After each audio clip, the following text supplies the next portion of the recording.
Coventry. It is a city we both have forged our very own connection to, either through university or birthright. Many regard it as having lost its history in the city's flattening during the Blitz, but we never saw it that way. To us, it was merely lost, forgotten, and that's when we came across this opportunity of the Priory Undercroft, ruins of Coventry's first great cathedral, an opportunity to resurrect its history, both physically and in memory.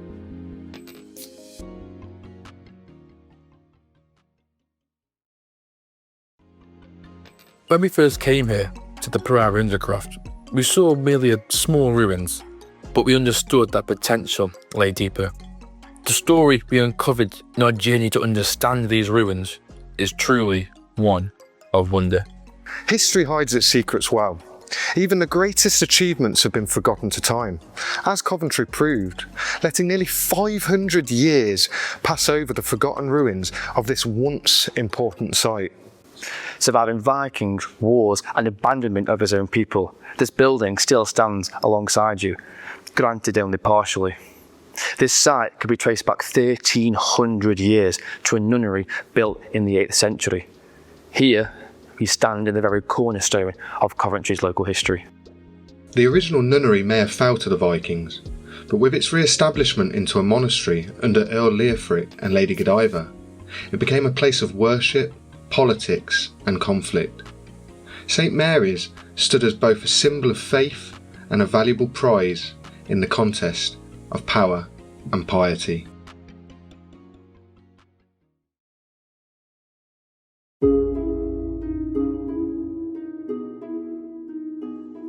After the Vikings destroyed the original nunnery in 1016, this site lay diminished, until Earl Leofric and his wife, Lady Godiva, endowed this monastery in 1043.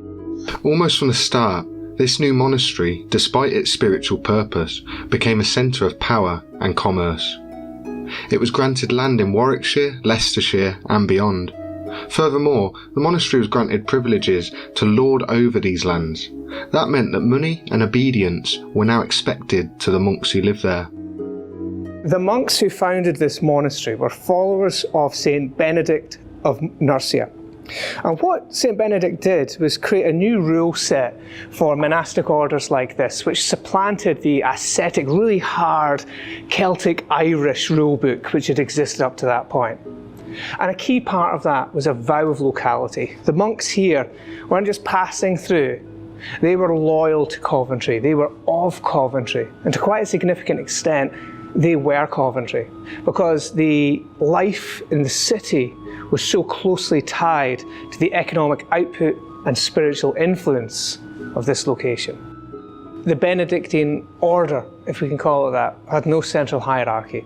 Each monastery was independent. And that means that this one here, although it was affiliated with the Catholic Church, wasn't following direct rules being sent to them by the Pope or by a central monastic hierarchy. They were instead a part of this community, and they were responding to the community's needs and the land and the opportunities it gave them. In fact, by the time this monastery was founded, orders like this were probably the dominant ones across most, if not all, of Western Europe. With the passing of Earl Leofric and Lady Godiva, the Priory lost its two most powerful allies. As a result, the next 500 years were marked by a power struggle as much as they were by faith and prayer.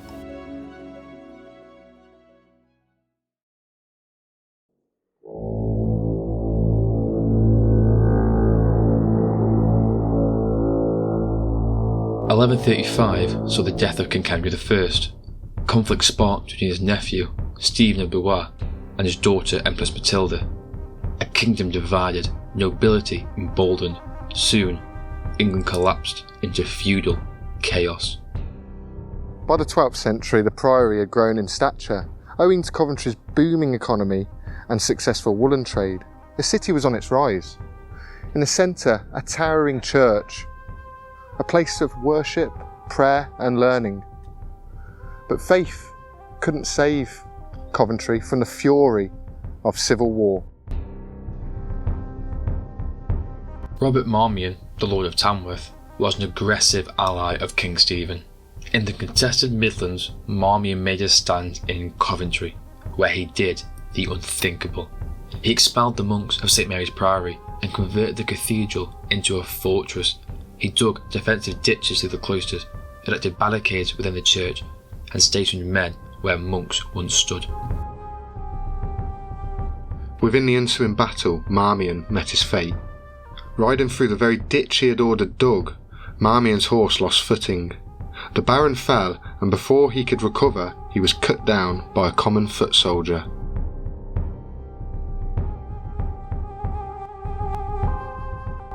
Writers later in the century saw Marmion's fate as divine retribution for his sacrilege. The Lord, who is not to be mocked, permitted the same man who had polluted the sacred place to fall into the very pit his impiety had prepared. Now, whilst the monks did return to the cathedral after Marmion's death, the scars remained. A place once dedicated to devotion and worship became victim to the highest sins of war.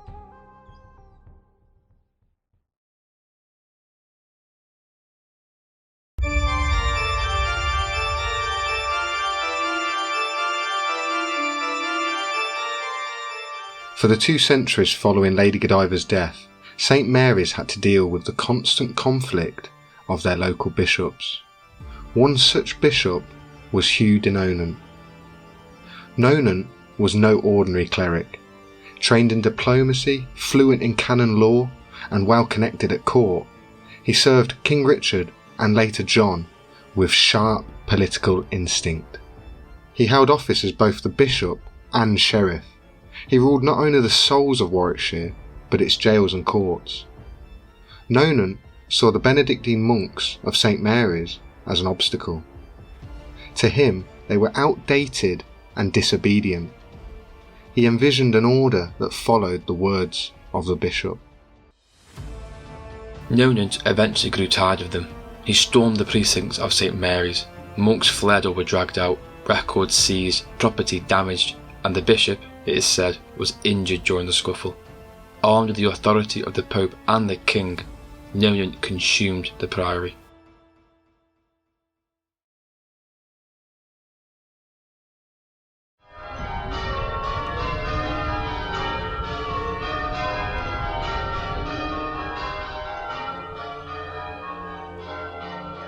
The tides turned with the election of Pope Innocent III. Seeking reform, he ordered the restoration of the monks of Coventry. The Benedictine chapter was reinstated, and Bishop Hugh de Nonant was stripped of his authority and shamed before Rome. Nonant retired to Bec Abbey, Normandy, clothed in a Benedictine habit. On his deathbed, he confessed a lifetime of sins so grave that no priest was willing to absolve him. He saw the church not as a sanctuary of silence, but a tool of authority. As the professor Peter Koss explains, whilst the relationship between the monastery and the bishops was genuinely bad in the 12th century, due in part to the bishops imposing control upon them and dividing the income from their estates, the situation did change. From the 13th century onwards, the monks returned and gradually recovered their authority.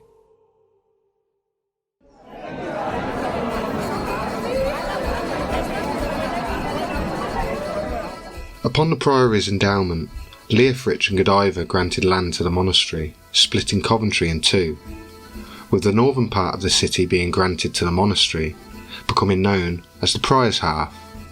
The southern part remained under noble control, the Earl's half. This created 2 separate legal and economic zones within the city, leading to tension between the monks and the rising merchants of Coventry. Whilst there was a fine balance between the two, the scales tipped in St Mary's favour, with the appointment of William Brightwalton as prior. Within a year, Brightwalton purchased the jurisdiction of the Earl's half. This did financially protect the priory for generations to come, but it laid down the gauntlet between the people of both halves of the city. It took only 17 years for riots to commence against the priory's actions. In 1267, the priory acquired a licence for both the coroners and the merchants' guild, threatening a monopoly held in the Earls' half and thus threatening their livelihood. The ensuing riots and protests only cemented an animosity held between both halves for the next 80 years. Tensions reached its height by the turn of the 14th century. The priory went on a legal rampage. It sued 67 people for boycotting their market due to it being held in priory lands. This included some influential figures such as John of Nottingham. Only a few years later, John of Nottingham was a part of a group accused of besieging the priory and assaulting the stewards on the street. Mainly, they accused Nottingham of being a necromancer, attempting to rid the priory of the monks using dark magic. All charges were dropped, and debate has raged on if this was simply a ploy by the priory to legally attack their most fervent enemies. The priory's hold over Coventry started to falter. The noble lands of the Earls' half were inherited by Queen Isabella. This swung the power back to the noble lands.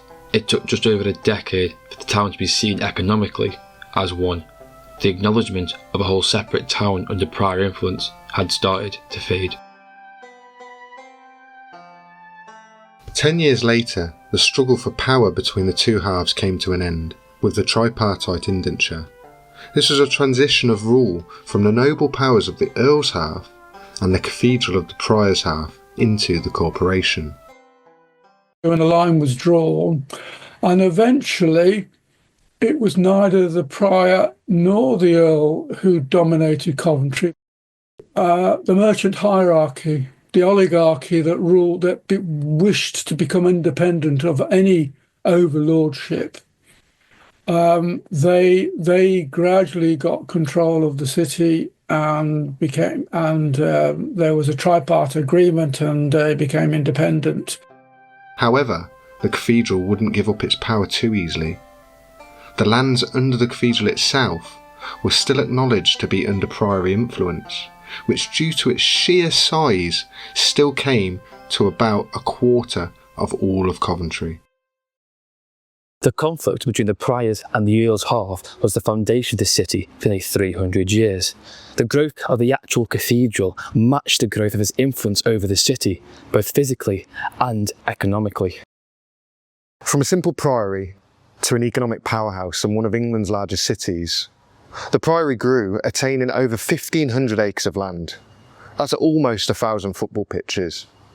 Now, this is due to the business know-how of successive bishops and their will to drive the cathedral to the higher echelons of power. So, do you find monasteries like this a place of power or piety? I don't think there really is a difference between power and piety at its highest level in the medieval period. Because to be pious in a world in which heaven is real, in which the devil is real, in which purgatory is definitely real, and where life is short, often brutal, and frequently uncertain, is to put yourself in a position of power. So what's happening at this time is the monasteries, the priesthood are at the very top of society, right? It's not like how we have it now, where you've got the aristocracy or rich businessmen at the top, the middle class, the working class.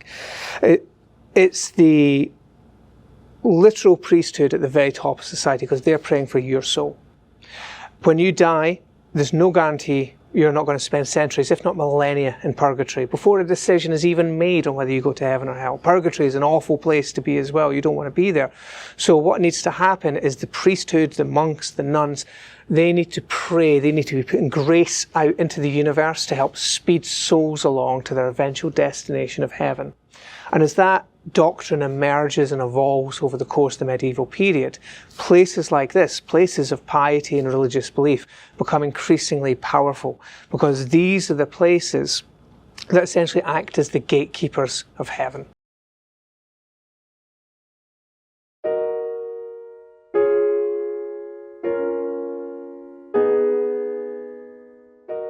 Founded in the 12th century, St Mary's Priory grew into one of England's most powerful Benedictine houses. However, by the early 1500s, its influence was waning. Civic guilds and the city corporation overshadowed its authority. Records speak of Ffion monks and rising debts, yet As a cathedral priory, St Mary's still carried national weight, sharing the right to elect bishops with Lichfield. Though that counted for little in 1539, Henry VIII's second wave of dissolutions targeted England's great monasteries. Royal commissioners came to Coventry. Prior Thomas Camswell and his shrunken community of monks were compelled to sign away their house. The crown seized lands and treasure, the monks departed with small pensions, and with the stroke of a pen, Coventry ceased to be a cathedral city. Destruction followed swiftly. By 1545, the site was sold to John Hales. Unable to meet the high price, city leaders had to let the cathedral go. Its stones were scavenged and reused across Coventry. The chronicler Dugdale mourned. The glory of all these parts pulled in pieces and reduced to rubble. To remember that tower was standing all the way into the 17th century on its four piers, and on the top of it, they used the top of the tower to put a water tank to feed the most prosperous houses who could afford to pay for a supply of water by lead pipe. The city, once a powerhouse of sacred and civic authority, was left politically weakened and spiritually redirected.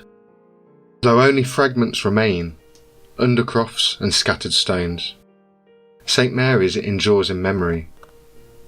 A vanished cathedral, symbol of medieval splendour lost to Tudor reform.